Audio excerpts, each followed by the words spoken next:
wabarakatuh.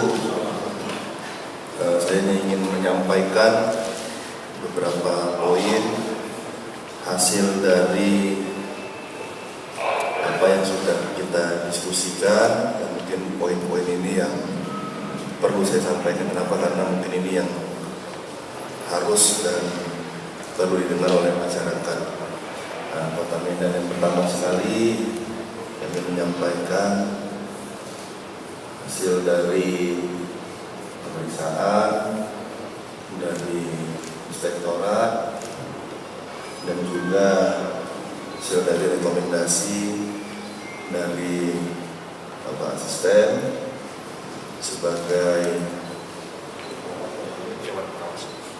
Dewan Pengawas per hari ini yang menyampaikan Direktur Utama dari BUD Pembangunan kami berhentikan dari tugasnya dan akan digantikan sementara oleh direktur yang ada di BUD Pembangunan.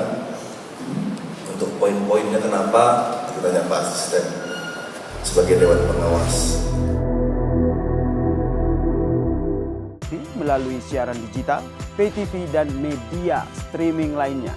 Kompas TV, independen, terpercaya.